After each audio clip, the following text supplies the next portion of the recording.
Thank you, Don. Welcome, ladies, gentlemen, exporters, importers, international guests to our LiveXchange conference. I'd also like to welcome back producers who have participated in today's producer briefing session. I trust you found this session informative and gained a greater insight into how producer and exporter sectors are working together to solve problems and to capture opportunity. In particular, welcome to Darwin. It's hot and humid and we're building up to the wet season. Let's hope it rains shortly for everybody out there. For me, it's always good to be back after spending 20 years here as a young person. While it's hot, please let me assure you it's not slow. Darwin is a busy place. There's been a 6.5% increase in economic growth in the NT this year. Darwin is the hub of a number of LNG projects, including INPEX's $34 billion gas plant. The Army is now hosting 1,150 troops from the USA. Here in Darwin and the Northern Territory, the live export industry is also moving ahead. To date, this calendar year, 495,000 head of cattle have gone and been exported out of the Port of Darwin.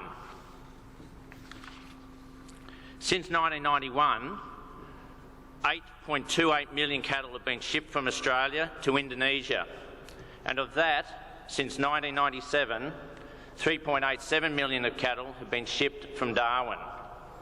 To Southeast Asia, there were 266 voyages of cattle, 96 of which recorded no mortalities last year. In total, there were 399 voyages of cattle in 2014, which was 40% more than 2013.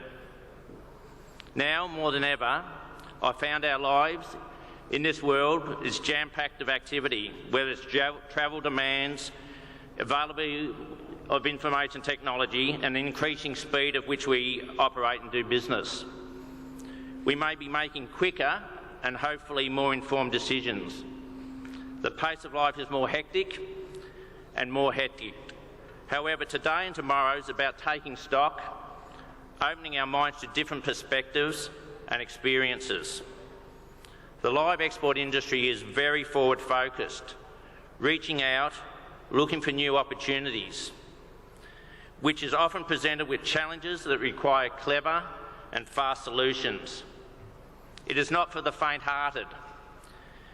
Every exporter, big or small, can tell you that.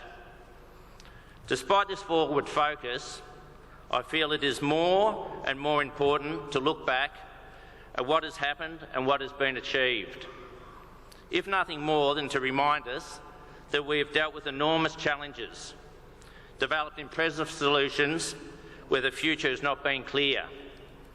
These experiences are what the live export industry is built on. Learning from them and improving is in its lifeblood. The trade is hugely important, particularly to the economic well-being of the people of the North, non-Indigenous and Indigenous. However, a common oversight is the importance to the people and the economies of our overseas destinations.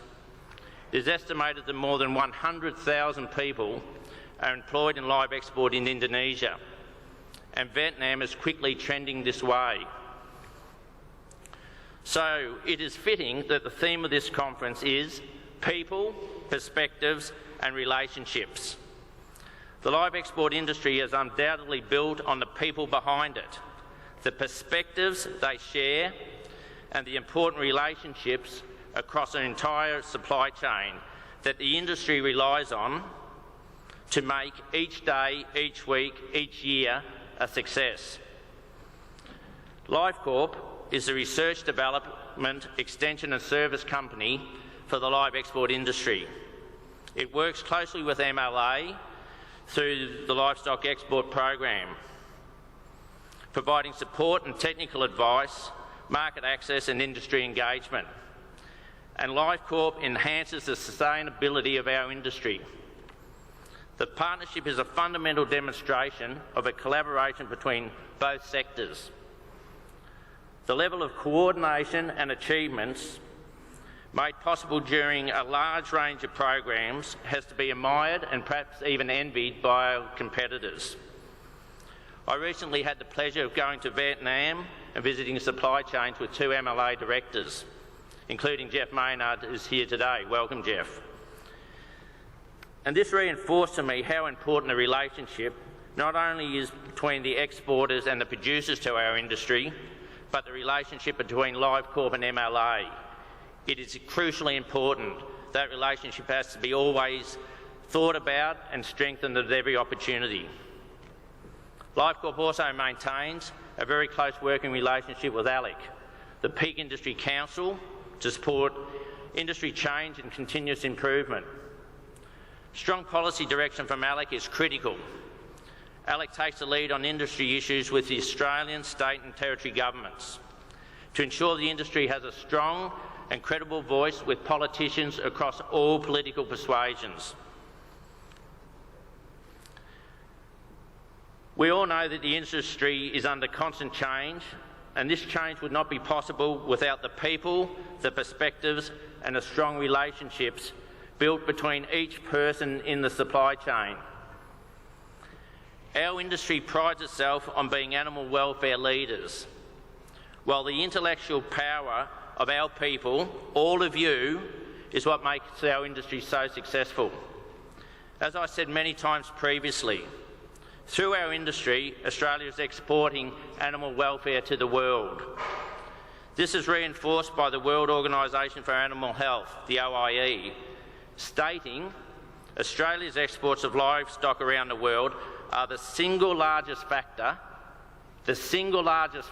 I'll repeat it, the single largest factor in the improvement of animal welfare worldwide. And guess what? This is not our message that our detractors like to hear. However, it is a fact. And this is why we're so proud to have Dr. Bernard Vallat, the OIE's Director General, come to speak at the conference, and a world-renowned expert in animal welfare, Dr. Charles Grandin, speaking here.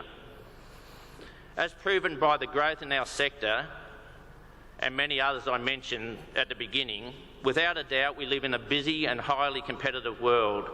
We operate in a competitive global industry. It has been a year of significant change and achievements, including in our important industry. Topics to be discussed during the conference have been carefully considered in order to give you the best possible highlights and information to keep you up to date with the developments in our industry, as well as the opportunities for further improvement and ideas on what the future may hold. I hope these topics get you thinking about the aspects of our industry in a new way. It's been my pleasure to welcome you to this conference. I hope you have a good time. I look forward to seeing you, hearing from you, and having a couple of drinks with you. Thanks very much.